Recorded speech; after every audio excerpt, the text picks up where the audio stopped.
आज की हमारी स्टोरी है मरकर आदमी कहाँ गया। एक साधारण ब्राह्मण थे, काशी पढ़ने आए, सिर पर पुस्तकें लदी हुई थी। शहर से होकर निकले तो वर्षा आ गई। पास में छाता था नहीं, अतः एक मकान के दरवाजे के पास जाकर खड़े हो गए। उसके ऊपर एक वेश्या रहती थी। कुछ आदमी राम नाम सत्य कहते हुए एक मुर्दे को लेकर वहां से निकले। उस वेश्या ने आवाज़ देकर लड़की से कहा कि जाकर पता लगाओ कि यह स्वर्ग गया या नर्क। लड़की चली गई। पंडित जी ने सुना तो वहीं ठहर गए। यह कौन सी विद्या है जिससे मरने वाले का पता लग जाए कि वह कहाँ गया है। थोड़ी देर में वह लड़की आई तो वैश्या से बोली, यह तो नर्क गया है। इतने में दूसरा मुर्दा आया तो वैश्या ने फिर लड़की को भेजा। लड़की आकर कही, यह तो स्वर्ग गया है। पंडित जी ने विचार किया कि मैं इतने वर्ष काशी रहा, वहाँ कितनी पुस्तकें पढ़ी, पर यह पता नहीं लगा कि मरने वाला कहाँ गया। यह विद्या तो मेरे को सीखनी चाहिए। पंडित जी मकान के ऊपर चले गए। वैश्या ने देखा तो पहचान लिया कि यह तो मेरा ग्राहक नहीं। उसने पूछा कि यहाँ कैसे आए। पंडित जी बोला, माता जी मैं। वैश्या बोली, मेरे को माता जी मत बोलो, मैं एक वैश्या हूँ। पंडित जी बोले, हमारे लिए तो आप माँ, बहन या बेटी ही हो।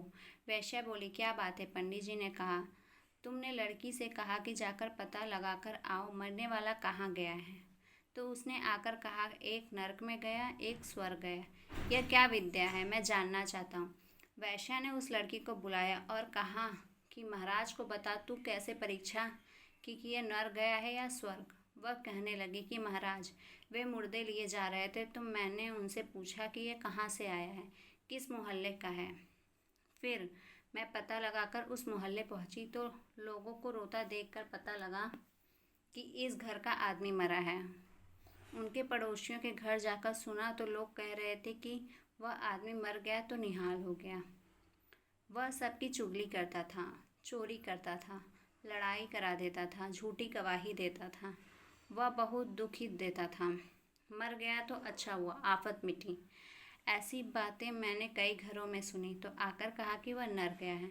दूसरा मुर्दा आया तो उसका भी पता लगाकर मैं उसके मोहल्ले गई। वहाँ लोग बातें कर रहे थे कि राम राम गजब हो गया। वह आदमी तो हमारे मोहल्ले का प्रकाश था। वह संत महात्माओं को बुलाया करता था, सत्संगत करता था। कोई बीमार हो जाए तो रातों को जागता था। किसी घर पर आफत आए तो तन मन धन से सहायता करता था। वह आदमी चला गया तो हमारे मोहल्ले में अंधेरा हो गया। ऐसी बातें सुने तो वह आके बोला वह स्वर्ग गया। पंडित जी बोले, अरे यह तो हमारी पुस्तक में भी लिखी है कि अच्छा काम करने वाले सत्संगति और बुरे काम करने वाले की दुर्गति, पर यह बात हमारी अकल में नहीं आई। Thank you.